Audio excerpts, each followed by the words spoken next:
Okay guys, as you can see, we have removed all of the channel strips from this console, and they're right here laying on the floor. Okay, our next step is to determine how to bridge our power and our in and outputs. If you notice, the way these channel strips sat into the board, they sat in sort of a pins that sat into this seat here. Well, we have two options.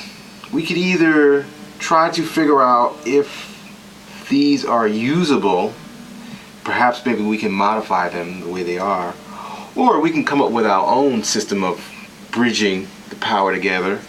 And also, our inputs and outputs were on these ribbon cables. Maybe we can make use of them, maybe not. Maybe we'll have to come up with our own system.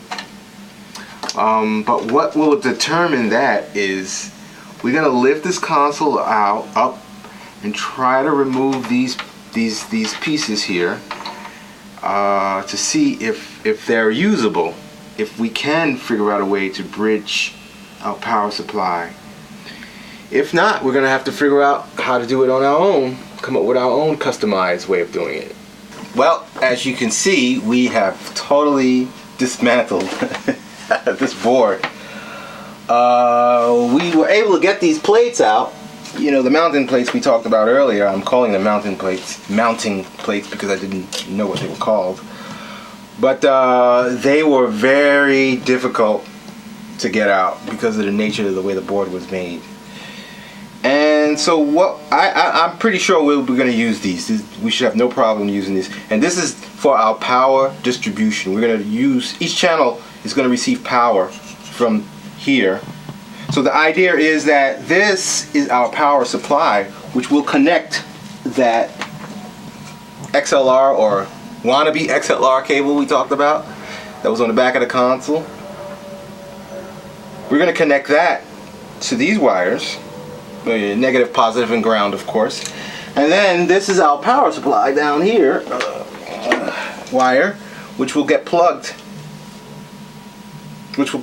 into here, like that. And then this end, obviously,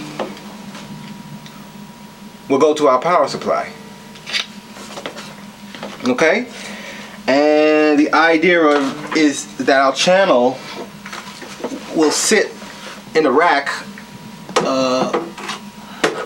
something like this, and our mounting plates or our power supply distribution, because we're going to mount each channel directly next to each other, and that's pretty much how it was inside the console.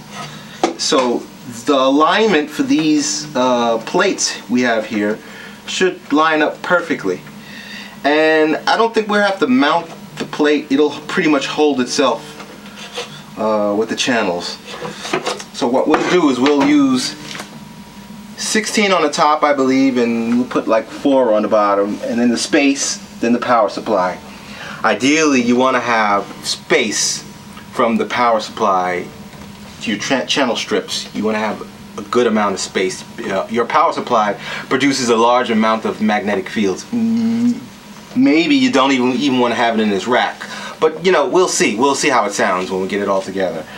So our next step is going to be here.